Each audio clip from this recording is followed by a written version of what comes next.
So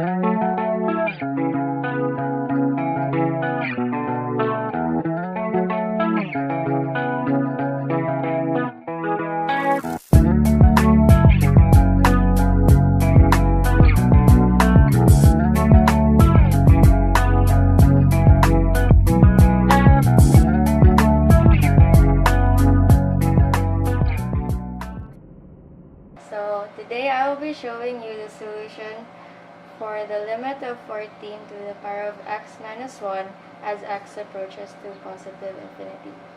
For this number, it is better to create a table of values to show what happens to the function as x increases. Okay, so for the table of values, we use positive numbers since x is approaching positive infinity. So if we substitute this with 2, so it's basically 14 to the power of 2 minus 1, so that's still 14. And then 14 to the power of 3 minus 1, which will give you 196. 14 to the power of 4 minus 1 gives you 2,744. And 14 to the power of 5 minus 1 gives you 38,416. With this, we can see that if we increase the x values, 14 to the power of x minus 1 also increases. And we can conclude that the limit of 14 to the power of x minus 1 as x approaches to positive infinity is just positive infinity. Okay, so now I will be showing you the solution for the limit of e raised to the power of x minus 3 all over 2 as x approaches to 0.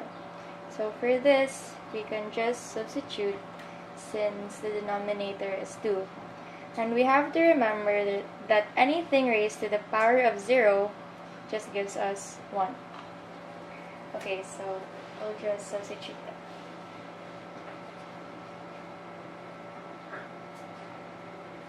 And since this just gives us 1, we can just write it as 1 minus 3 all over 2. And the answer is just negative 2 over 2, and if you simplify it, it's negative 1. So the limit of e raised to the power of x minus 3 all over 2 as x approaches to 0 is just negative 1. Hi, I'm Abby, and today we will be talking about how to solve a exponential function.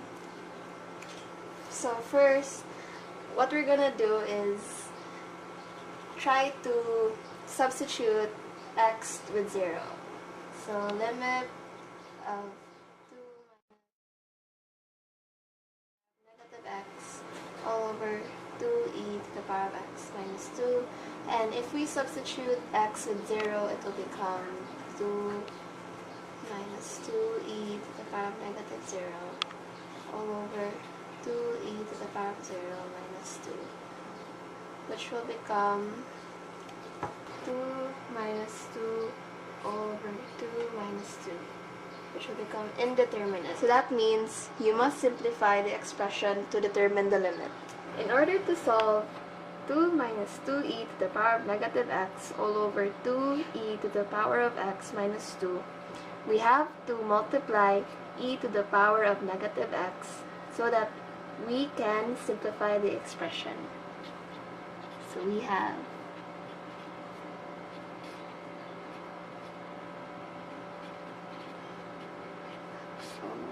2e x minus 2 times e to the power of negative x over e to the power of negative x. So when we multiply, we don't touch the numerator so that we can cancel out this one and this term. So what we'll do is we'll just distribute e to the power of negative x in the denominator, but leave e to the power of negative x in the numerator as is. So we will have limit x approaches to 0,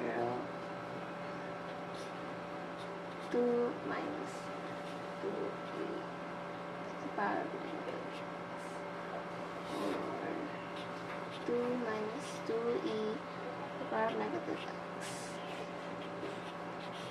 Since these two terms are similar, we can cancel them out. So we'll cancel them out. And we will be left with limit 0 e to the power of negative x. So we can't do anything from here. So what we'll do is substitution. So we'll substitute e with 0, which will leave us with 1. Hello, my name is Lance, and I will be teaching you how to solve for the limit of 10x to the 5th e to the x minus 10x to the 5th all over x as x approaches 0. So when you first look at this problem, some of you may not quite understand how to do it. Considering the e, it's not that difficult. So we'll move along here. As you can see, both 10x to the 5th e to the x and 10x to the 5th have 10x to the 5th. So what you can do is you can factor that out. It becomes 10x to the 5th times e to the x minus 1 all over x.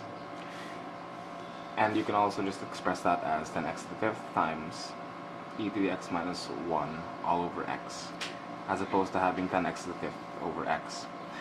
Now, what we're going to do now is we're going to split the equations basically as by one of the laws, which it states that the limit of the products is simply the product of the limits.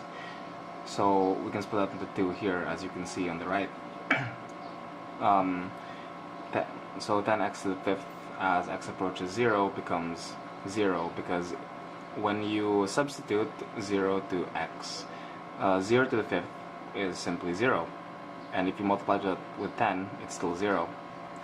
Now you can see e to the x minus 1 over x.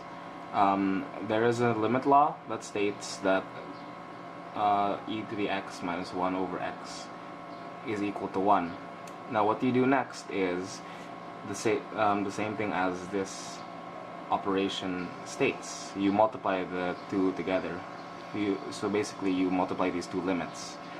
So the limit of 10x to the 5th, which is equal to 0, times the limit of e to the x minus 1 all over x, which is equal to 1, would be equal to 0, because it's the same as saying 0 times 1 is equal to 0, which is a true statement.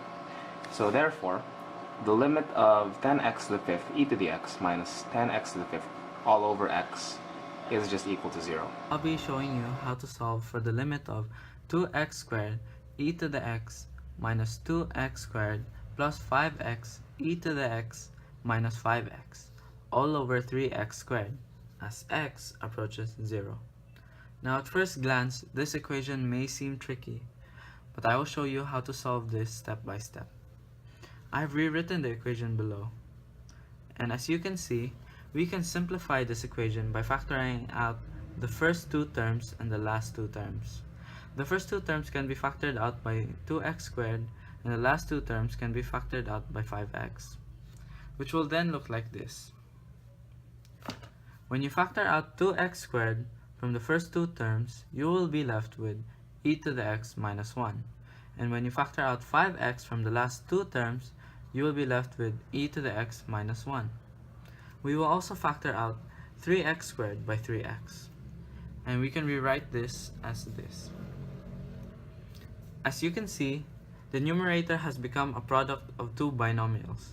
The first binomial being 2x squared plus 5x, and the second one, e to the x minus 1.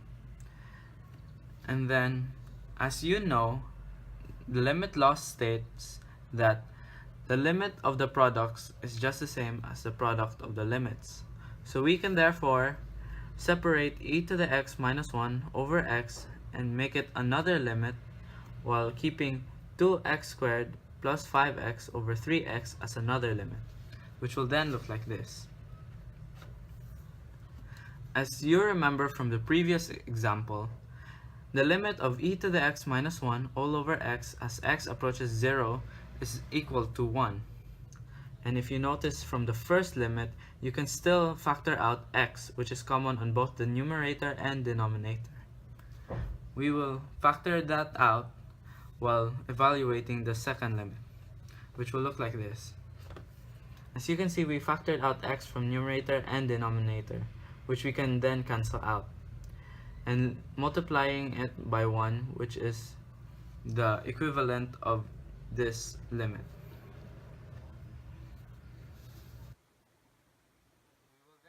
Evaluate the first limit, which is 2 times 0 plus 5 all over 3 times 1, which is basically 5 over 3 times 1, which is equal to 5 over 3. And that is the answer.